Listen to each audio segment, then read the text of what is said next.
My name's Klein.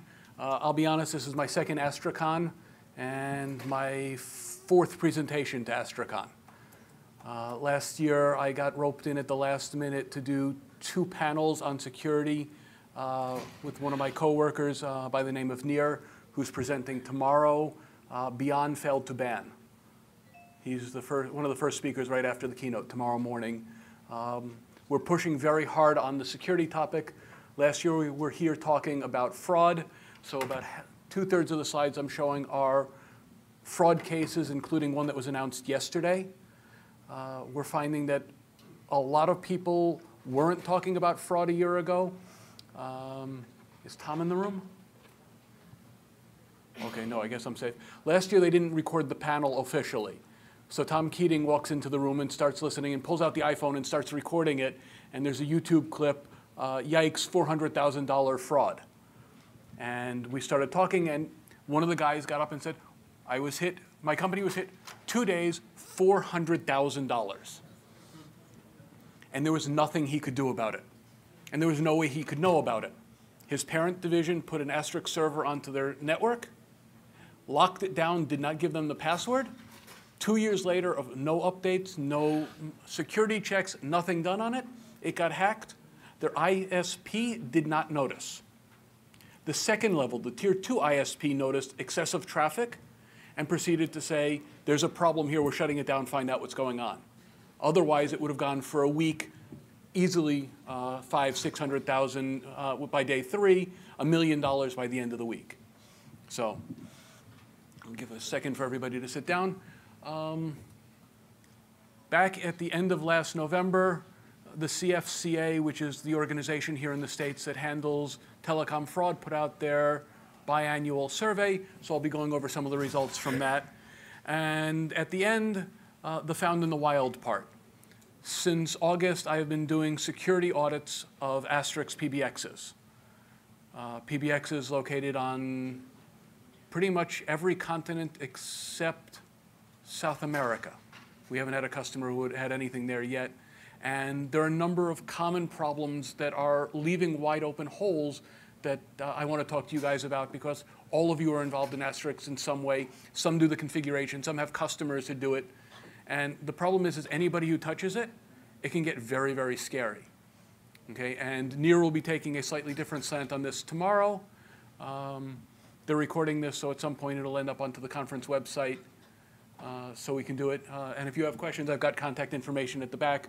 We're also in booth number 26 here, representing Camilio for one of the projects we've done. So if you want to chat either after this or over there, I'll be over in the booth most of the rest of the time.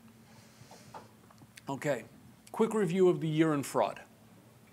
Okay, about a week and a half ago, there was this very large news article about a woman who was hit with a 11 quadrillion euro phone bill. The story is she called up Briggs Telecom and, I'm out of work, I want to cancel my cell phone bill. I want to cancel my project. They said, okay, there'll be a small service fee, you'll see it on your next bill. Okay, early termination. Her bill comes in, okay? This is an actual picture of the bill. You see the number of zeros. This is 15 quadrillion US dollars. Okay. 5 times the gross national product of France. Okay? She called to cancel the phone. She was told that there would be cancellation on the phone bill. Okay, that's fairly standard. You cancel a contract early, they're going to nail you. Okay? 11 trillion, quadrillion euros. 3 times she called customer support to say there's got to be a problem here. 3 times she got told, no, you have to pay it, it's correct. Would you like payment terms? Okay, after this thing hit the mainstream media, okay, and I've seen a couple of bloggers who are basically saying it's an automatic, it was supposed to be an automatic withdrawal from her account, okay, debit card style. They basically said she should have not fought it, she should have let them try and actually hit her bank account for 5 times the gross national product of the country. Okay, eventually, hello. Okay, they fixed it. They knocked off a bunch of zeros, and they eventually, after 5 calls to customer service, this making it onto the evening news around the world, they eventually brought her down to 111. Okay? And then after another 3 days, they canceled that. The company was so embarrassed by all of the bad publicity. Okay? This is one of the stories. Obviously, there's no fraud here. But the problem is, key thing to always do, check your bill carefully. Padding on the bills these days, especially cellular, and nothing against the gentleman who was speaking to me right before me, he said that one of the best things that happened to us as the VoIP community is cell phones, because it lowered the bar on expected quality. At the beginning, everybody was trying to compare VoIP to fixed line services, no echo, no dropped calls, no problem. Now that you've got cell phones, especially smartphones, people are used to having echo on the line, dropped calls and stuff. It set the quality standard lower. This is a good thing.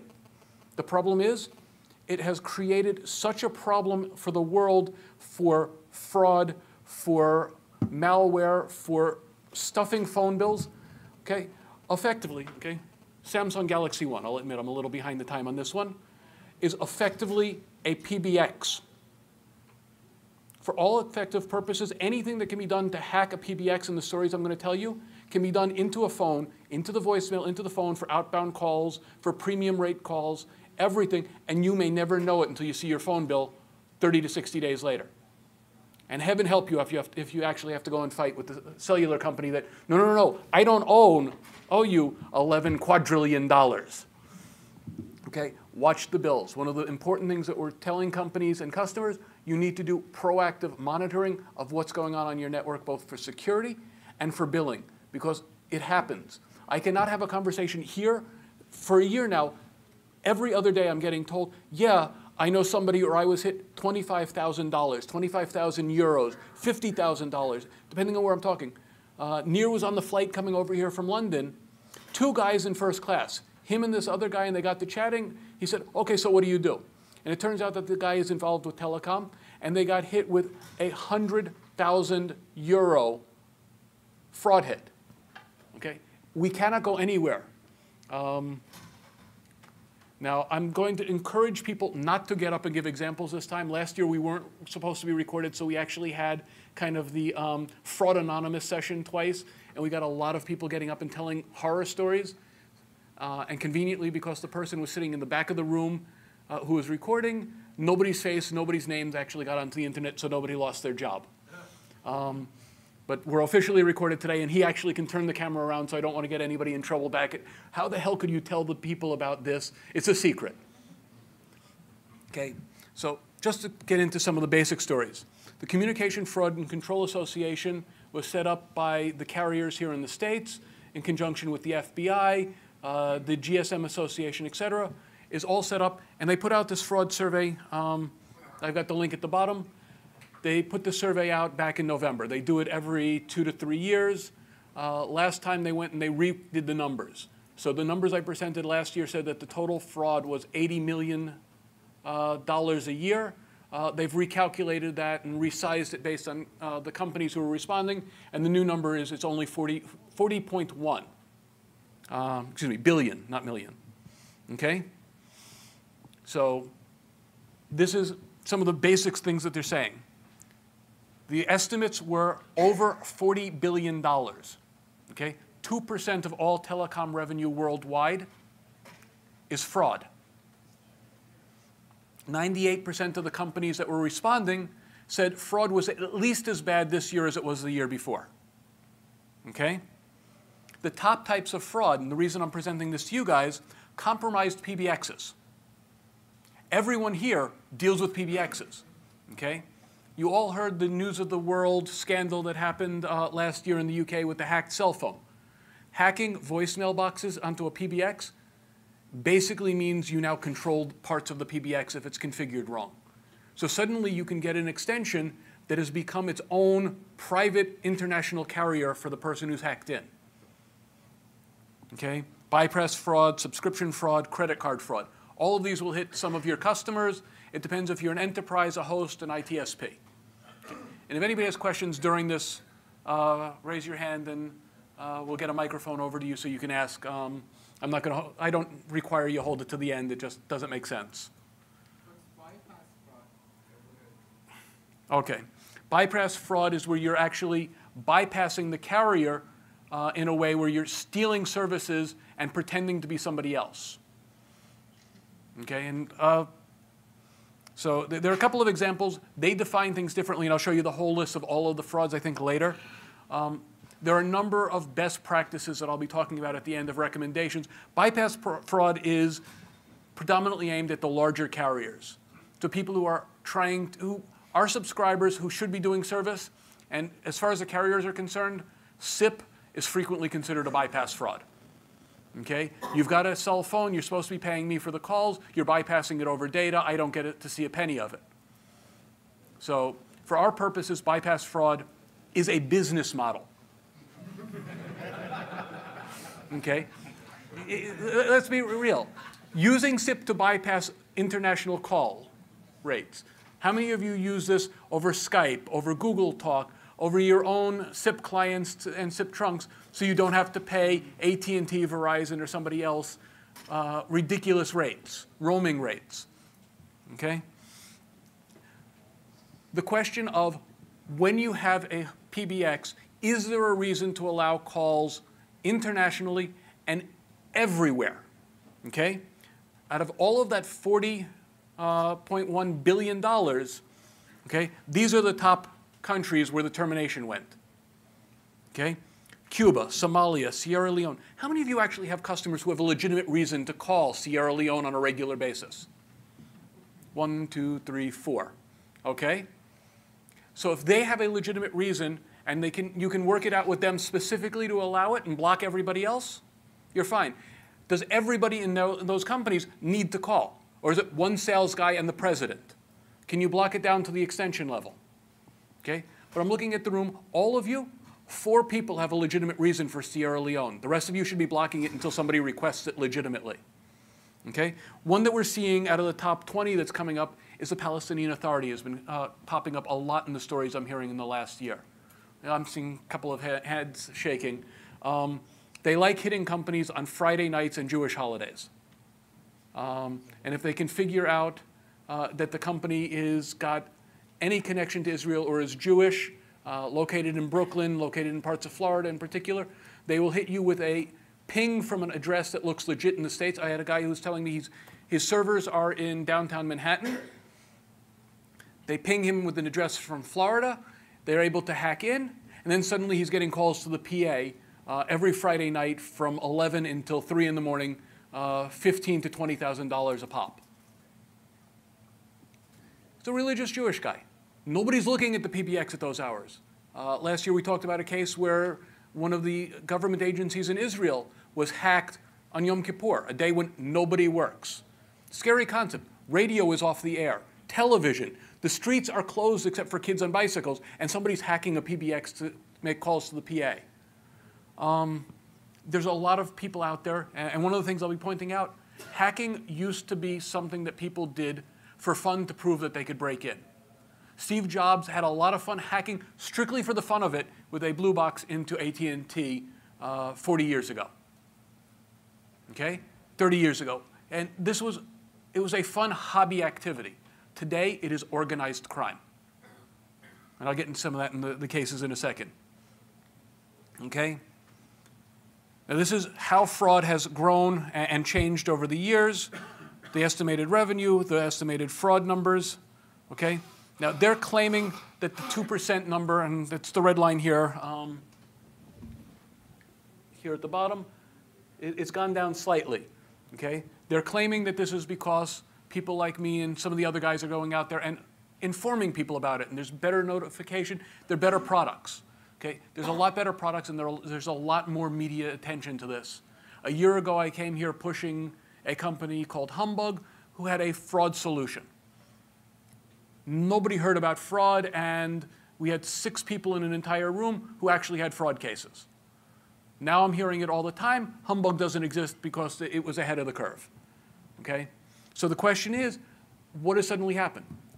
The news media, newspapers. Everybody is suddenly getting it. I'll give a case that was actually reported yesterday. This is how they break it down. Okay? So you can see the categories of fraud: identity takeover, domestic revenue share fraud, roaming fraud, arbitrage fraud. Arbitrage fraud is a huge thing. People will create, especially in the UK, you will create an MVNO or a carrier that's effectively in business for 2 weeks. Okay? People calling from the States to the UK think they're calling for 50 cents a minute. But the charge, because the MVNO can set their own rate, they're charging $1 plus termination fee. So they're getting the extra 50 cents. On top of that, as termination fee, they collect the money, they disappear. So there's a lot of this arbitrage fraud going on, people playing games. Premium number fraud. Okay, and this is another case where the cell phone is a problem. Okay, if somebody sends you text message, I'm sorry, this is the States. The rest of the world, we call them SMSs. Okay, somebody sends you a text message, you have won, dial this number. Okay, you're now dialing a number that can cost you $18 for the first call, even though it's supposedly, hello, even though you think that it's a free number. Okay, 20 years ago, these were the 801 numbers or the 809 numbers that people would think that they were dialing toll-free, and they were really dialing into the Bahamas for international calls. These kinds of things happen a lot. Okay, so a couple of cases that you may have heard about in the last year. AT&T reported back in December, and they had been working with the FBI for a while, $2 million of telecom fraud against their customers who were being hacked to fund Al-Qaeda. Al-Qaeda hired 5 guys out of the Philippines for $4,000 to hack AT&T PBXs to make premium rate calls that then went to go and fund terrorism around the world. Okay? Think about the profit margins for them. $4,000 to pay, $2 million to actually get the cash. Okay? It's big business. Okay? MTN Uganda had a case where one of the other cellular companies was doing this arbitrage and other fraud using a SIM box. Are you going to go over just like exactly how the premium rate call works, like why they can do that, and like how Al-Qaeda gets that money from those calls? I wasn't, but I can explain that. That one's fairly simple. Okay. You're all familiar with phone numbers where you can get charged $20 for the call for tech support. Okay? So if somebody is having a phone switch, you hack the PBX, and every 40 seconds you're now redialing that number. So each time it hits, it adds up as a premium rate, $20, $40 kind of call. It connects. Sometimes it's done per minute, so you have the PBX at the other end, basically runs you into an infinite IVR loop. So it will keep you online until basically your session time's out at your home PBX level. So somebody will hack into a PBX, do call forwarding out of it, and they will then be able to hit $18 a call, $2 a minute for forever. And if you don't have a limit to the number of calls are going, especially with SIP trunks and stuff, you can be making these calls. One extension can make 20 calls a minute. At $20 a call, that adds up fairly quickly. And if they're doing it 3 o'clock to 6 o'clock in the morning when they know nobody's in your office, you can walk into a phone bill, $20,000, $30,000, $40,000 very easy. Okay? In the UK, there were a bunch of things. You've won a car. Call this number to do. You've won a chance to win a car. Excuse me. You've won a chance. This is how they were able to get around it for a while. And each of those calls was costing £10 for the call. Okay? And eventually, they gave away the car to a winner who happened to, there was no car, and it happened to have been an employee of the company that was not listed. Okay? But these kinds of fraud things happen, and it's no longer kids playing. Okay? And I'll get to that in a second, because they're selling fraud kits now on the internet. Okay? You know how the CHAPA codes that you will get on web pages? You can now get cracked CHAPA codes, $5 1,000 from some of these services. And they'll hire people in India and Pakistan and China to just brute force this and then sell it to you for a ridiculous rate so you can have it. It's gone very serious. This is the bottom point. Okay? DeSoto County got hit for $23,000 on premium rate fraud. 2 other counties got hit with this also. This is Wisconsin. Okay, that happened a couple of months ago. Mobile viruses are now coming out that will automatically, once they've infected your phone, they will then start doing the premium rate calls, and you'll never see it on the phone. The phone will work proper for you. So you'll still be able to make and receive calls while it's doing it in the background. Okay? And they're being sold so people who have no technical skill can basically log in, run the software, and it will start attacking. If you thought SIP vicious was an annoying thing or a dangerous thing to play with, they've now got easy-to-do fraud for dummy kind of kits out there. Okay? And it's big business. Organized crime is doing it, all sorts of people, money laundering, all sorts of ways to do this because it's a low-risk, high-turnover kind of business. Okay? Now, the problem is how do you catch them, and eventually most of them get caught? Okay? So, a couple of examples. CallCentric sent this letter out to their customers recently. One of the companies that we're talking to actually sent me a copy, but I found it in the news also. Suddenly, CallCentric was having a problem where their service for their conference calling was being killed from DDoS attacks. That's what their traffic looked like over the particular period of time in September. Notice a small spike there? 2.5 weeks that they were getting this spike and it was killing their service. They were recommending using other services. The company that I was working with was telling their internal people, if you need to do a conference call, go over to WebEx until CallCentric gets their stuff fixed. Okay? This stuff is happening real frequently, and it will happen to almost anyone. The biggest problem that fraud has become is, I hate to say this, companies like Astricon have been a blessing and a curse. Okay? A PBX that can go down to anybody's small business. I mean, I was in Costco yesterday, and you effectively had Asterisks in a box being sold for household PBXs. Multiple extensions, everything off of one line in the house. I'm trying to remember, open call, open something. Little blue box about this big, had 2 phones and stuff in it to run it voice over IP in the house. $20. Okay? It's a simple plug-and-play solution for that. But these things are being put in by people who have no clue. Okay? And I hate to say it, and I'll show this. Some of the integrators who are installing this have very little clue and do some of the most stupid basic mistakes that allow people to hack. We had one guy last year on the last day of the session, okay, PBX vendor, customer calls up, legitimate call. The guy who was responsible for my PBX has left. I need to reset the password. Can you tell me how to reset it to default? It's like, okay, you have to physically go onto the server, reset it. The guy then proceeded to log into the PBX using the default password. He waited 2 or 3 minutes for it to happen, logged in. 10 minutes from the time that they changed the password and plugged it into the internet again, found and hacked because he left it at the default password. These days you can do a brute force ping against PBXs, against a range of IP addresses, and it will tell you what you're hitting on the other side unless you've changed the response name. So if it responds back, asterisk version X, they go, default password. Okay, let's see what that does. Okay? Yesterday, Savidia announced in a press release that they found a major bypass fraud in China. Well, in Asia Pacific, they didn't say China. They found that the guy had something on the order of $10,000, $15,000 worth of telecom equipment in his basement.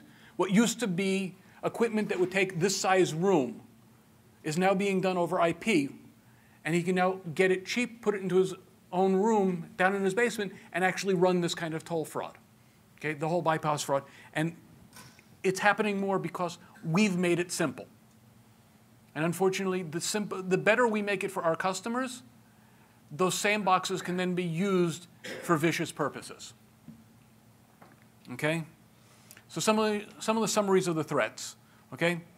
Voice security, there have been known problems going back to the 1950s when they started going with the original digital stuff. Okay, AT&T got hacked. This is where the freaking and the Captain Crunch stories came. I assume everybody here knows the Captain Crunch story? No? Okay. What happened was originally you had an autistic boy who had perfect pitch, and he was able to duplicate with his voice the pitch that they used for the AT&T trunk.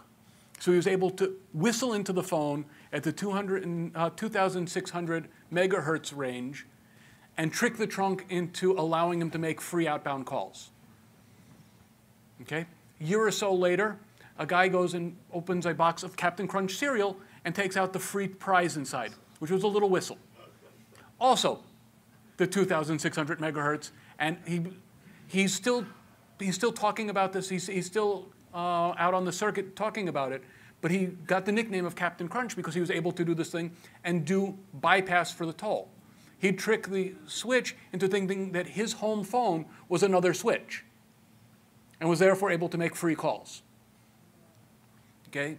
Then you got to the late 60s and 70s, and you got these guys who were starting to play with the blue boxes. Okay? Steve Jobs was interviewed and talked about it. There's a video clip on YouTube about him with his blue box. Okay? Then you got to the 80s, and you got a couple of fraud situations. Yes, I'm calling from your technical support services. Can you please transfer me to extension 011? Okay? Most people but these days know better than that. Or nowadays it's, can you transfer me to extension 90, 900, 9011, whatever. And suddenly you're getting transferred to an outside line with the ability to dial a new phone call. Now we've got PBXs that let you do this automatically with automatic transfer. Okay, and one of the things Nir will be talking about tomorrow is in some situations, if you configure the dial plans and the rules, the difference between a lowercase t and a uppercase t can make an incredible difference because a person can dial in, and before it connects to an extension, they can use a short code using the pound key, and then use the, if you have the t set wrong, can then automatically call forward themselves to an outside line. Okay? So there are a couple of things that we're seeing that the logic is legit, but it's badly designed, or it's badly thought out, and people, because dial plans, I hate to say it, dial plans grow over time. I need to add something new. You don't go back and delete it and write it all from fresh. You add an extra line. You stick something in. The president's secretary, and my experience is the president's secretary is a very scary person to have annoyed. President doesn't care what happens. The secretary can't do her job, needs to type in a passcode to get an outside line, needs a problem. That's it. All security goes out the window. She gets to bypass everything. Okay? VoIP is not the target. VoIP has become an easy route to get to the money. Because VoIP servers have gotten so prevalent and Astrix has been so successful, you're going, instead of multinational companies that have an entire department handling their voice and their voice bills, down to mom and pop shops, which basically don't see it. You can get down, you can run Astrix servers down to households, 5 people, businesses, that kind of stuff. And the people there basically don't know how to spell IT. Okay? And if the people who are doing the service, I mean, let's be honest, nobody likes being first-level tech support for people who are like that. You come in, you install it, you take your fee, and yes, you offer them support, but nobody wants to be on 2-hour, 4-hour, 24-hour callback service as support. Okay? It just doesn't happen that way. It's not the fun part of the job. Okay? So these people are getting taken advantage of because they don't know. There's a music shop in Perth, Australia. They literally hacked the music shop PBX for 23,000 Australian pounds over one weekend. They get in, they hit once, and the thing is up until recently, nobody talked about fraud. So I could have one building, he gets hacked today, nobody knows about it. So he gets hacked tomorrow, and he gets hacked the day after, and they just hit 25,000 per for an hour's worth of work. High return, low risk. And because these guys haven't talked, even if they've all filed a police report, nobody's put it together and nobody's able to track it back because they don't have the monitoring tools in place up front. Fraud is a big problem. Hacking is a big problem. Okay,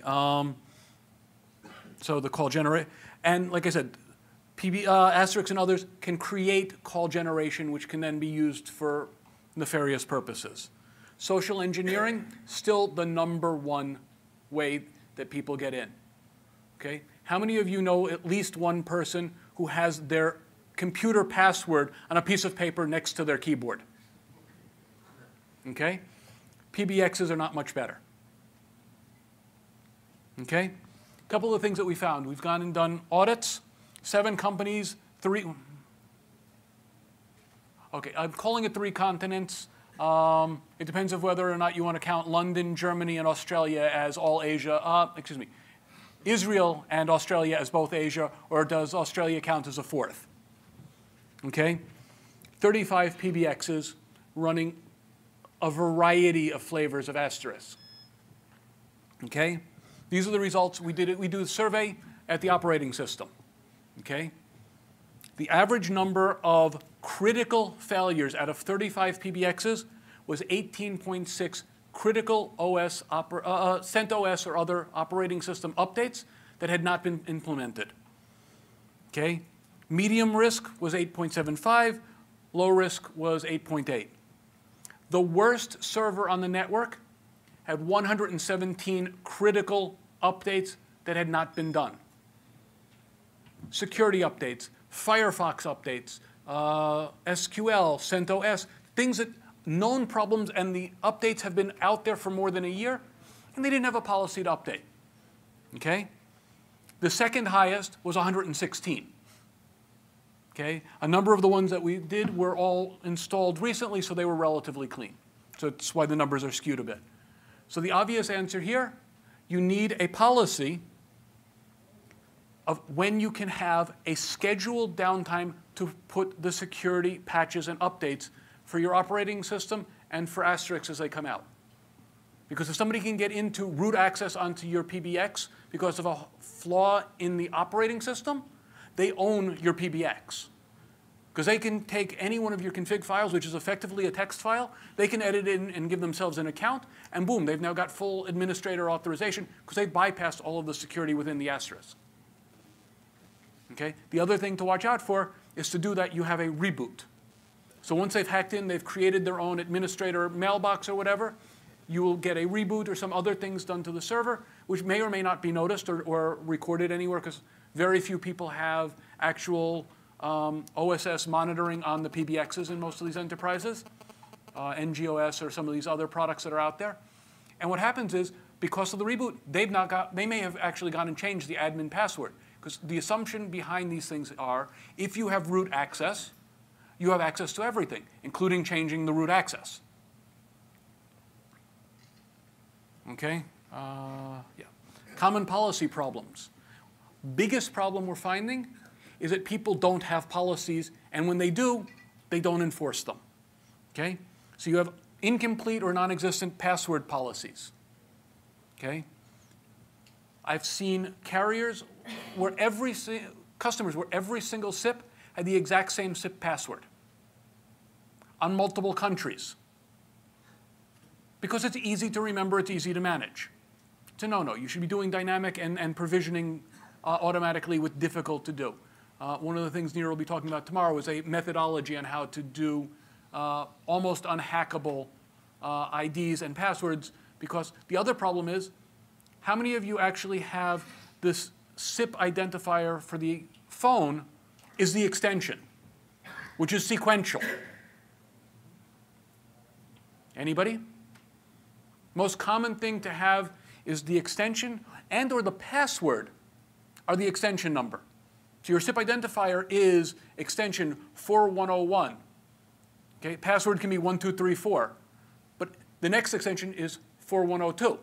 And it's just sequential, so they can brute force them, and they will get past fail to ban because you're hitting different extensions sequentially, so it doesn't necessarily hit multiple against the same one. Okay, server and PBX passwords.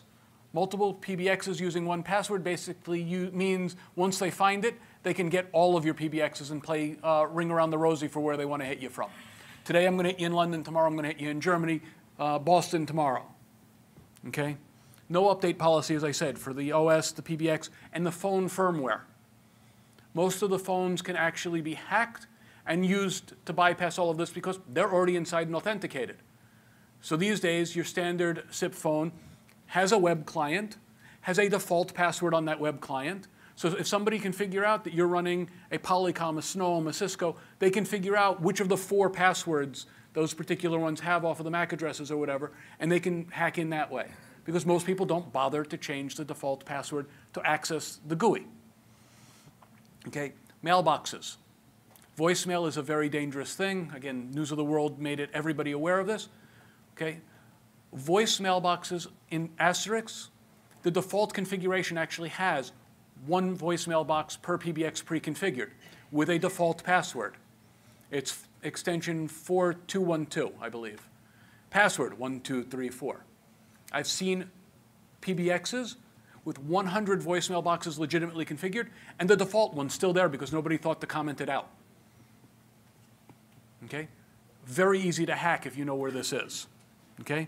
When do you close a voicemail box? Which extensions need a voicemail box? Does a conference room need a voicemail box? Does the courtesy phone in the lobby or the one in the kitchen need a voicemail box? Does the receptionist need a voicemail box? If you don't need it, cut it out. If you don't need long distance or international, block it. Okay? And the biggest problem is people are not monitoring. The people who see the phones and the PBX are IT usually. The people who see the phone bills are accounting and finance. And finance, you can go from $80,000 to $100,000. Finance won't see that as a strange thing. Yeah, we've been going up a bit. Okay, this month was fine. And they'll pay the extra 20 without having a legitimate reason for why there was a situation.